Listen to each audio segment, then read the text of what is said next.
Good morning and welcome to another episode of Pep's Corner. Today we will continue reading our book, Bud Not Buddy. Our week is week 20, day number 1.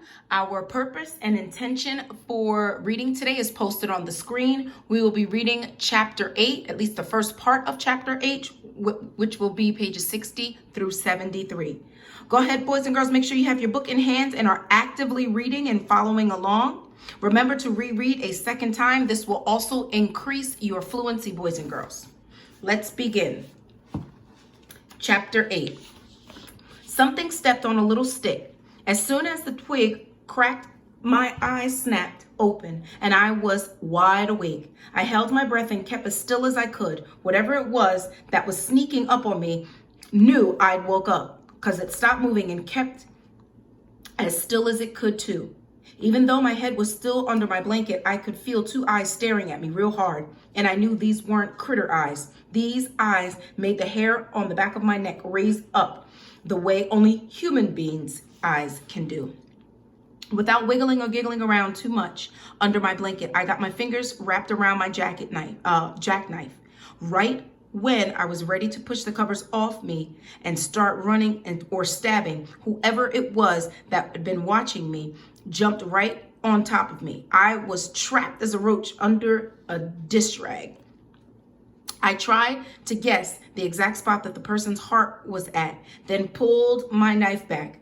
A voice said, "If you ain't a kid called Bud from the home, I'm really sorry about jumping on you like this." It was Bugs.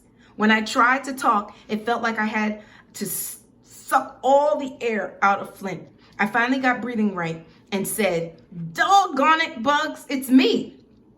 You nearly scared me to death. He got off me and threw the blanket over to the side. "You don't know how lucky you are. I was just fixing to stab you in the heart." Bugs looked like he knew he just had a real close call. He said, "I'm sorry, Bud. I didn't mean to scare you. But everybody knows how you like to sleep with that knife open. So I figured I'd best grab hold of you so you wouldn't wake up slicing it. Nobody." Shucks, even though it was Bugs who'd come real close to getting his heart poked, I was the one who was still having trouble catching my breath. I asked, "How come you aren't back at the home?" But before he had a chance to answer, I knew. "You're on the lam." Bugs said, "Yup, I'm going back to riding the rails. When I heard about you beating up that kid so bad that you had to take off, I figured it was time for me to get going too. I thought you might be hanging around the library, so I come down here to see if you wanted to go with me." "Where are you heading?" "There's always fruits to be picked out west. I heard we can make enough money to get by out there. There's supposed to be a train leaving sometime tomorrow. Did you really beat up that kid in the foster home?" I said, we kind of had a fight." "How long's it take to get out west?" Bugs said, "Depends on how many trains you gotta hop." "Was he really 2 years older than you?" "Uh-huh, he was 12. "Is it fun to hop on a train?" "Some of the time it is. Some of the time it's scary. We heard he was kind of big too, was he?" I said, "He was pretty big. I can't see how we can hop on a train. They look like they're moving pretty doggone fast." Bugs said, "Most of the time you don't hop on them when they're going fast. Most times you try to climb on one when it's sitting in the train yard." "Did the guy cry after you whooped him?" "Well, kind of. He looked real scared. Then he told his mama to keep me away from him. They even said I was a hoodlum." Will we be sleeping on the train and everything?" "Sure we will. Some of the time. The train don't stop for 2 or 3 days. Man, I always try to tell people that just because someone's skinny, it don't mean they can't fight." "You're a hero now, Bud." "No, I didn't really do nothing much." "Well, how about the toilet? How do we use the toilet if the train doesn't stop?" Bugs said, "You just kind of lean out the door and go. When the train's still moving, yeah, you get a real nice breeze." "Oh man, that sounds great. Count me in." I can't wait. Bugs spit a big blob of slob in his hand and said, I knew I could depend on you, Bud. I spit a big glob in my hand and said, we're brothers forever, Bugs. We slapped our hands together as hard as we could and got our slobs mixed up real good, then waved them in the air so they dry. Now it was official. I finally had a brother.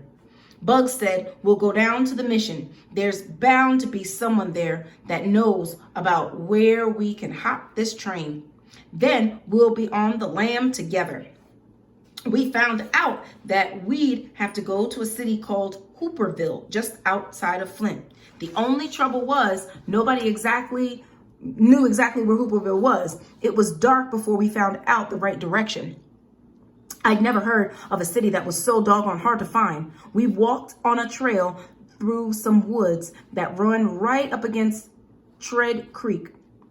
We could tell we were getting close to Hooperville because we heard somebody playing a mouth organ and the smell of food cooking was getting stronger. We kept walking in the direction that the sky was glowing with an orangish light. When we could hear the music real clear and folks talking to each other, the sound of sticks cracking in the fire, we started cutting through the trees. That way we could peek into Hooperville first. We looked out from behind a big tree and saw that a big wind or even 2 or 3 big wolves huffing and puffing real hard could blow Hooperville into the next county. It was a bunch of huts and shacks thrown together out of pieces of boxes and wood and cloth. The Amos's shed would have looked like a real fancy house here. Right near our tree was the big fire that had been lighting up the sky. It looked like 100 people were sitting around it, watching things burn or waiting for the food cooking in 3 big pots set up in the fire. There were 2 littler fires burning in Hooperville. One had a pot that was big enough to boil a whole person in it. A man was stirring things in the pot with a big stick, and when he raised the stick up, he pulls some breeches or shirt and pass it over to a white man who was hanging the clothes on the line to dry. There was a mountain of clothes on the ground next to him, waiting their turn.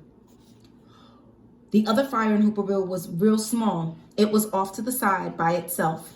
There were 5 white people sitting at this fire, 2 kids, a man, and a woman holding a little wrapped up baby. The baby sounded like all those new sick babies at the home. It was coughing like it had a half-dead little animal.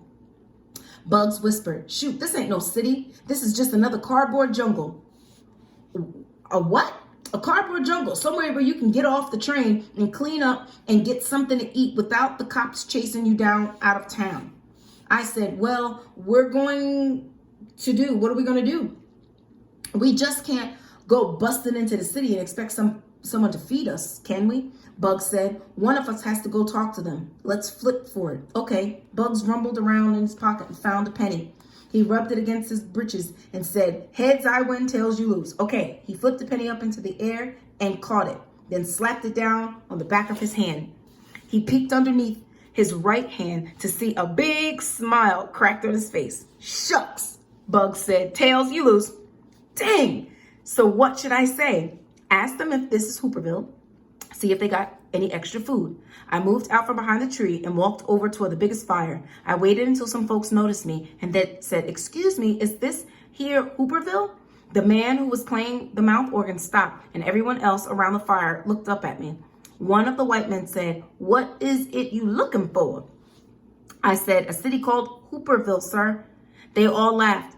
The mouth organ man said, nah, son, what you're looking for is Hooverville with a V like President Herbert Hoover.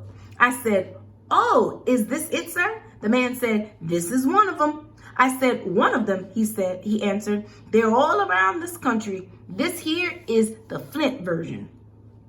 And all of them are called Hooverville. That's right. Mr. Hoover worked so hard at making sure every city has got one that it seems like it would be a criminal to call them anything else. Someone said, that's the truth. I said, well, we're going to know Well, how are we going to know if we're in the right one? The mouth organ man said, are you hungry? Yes, sir. Are you tired? Yes, sir. Are you scared about what's going to happen tomorrow? I didn't want anyone to think that I was a baby, so I said, not exactly scared, sir. Maybe a little bit nervous. The man smiled and said, well, son, of any place where there's other folks in need of the same things that you are in, the right place to be. This is exactly the Hooverville you're looking for. I knew what the man was trying to say. This was the exact same kind of circle talking and cross talking that Mama used to do. Bugs hadn't had that kind of practice. He came from behind the tree and said, I don't get it. You said there were Hoovervilles all over the place. What if we're looking for the Hooverville in Detroit or Chicago? How could this be the right one to be in? The man said, you boys from Flint? I said, yes, sir. The man waved his mouth organ like a magic wand and pointed it all over the little cardboard city. Boys, he said, look around you. The city was bigger than I thought it was. The raggedy little huts were in every direction you looked.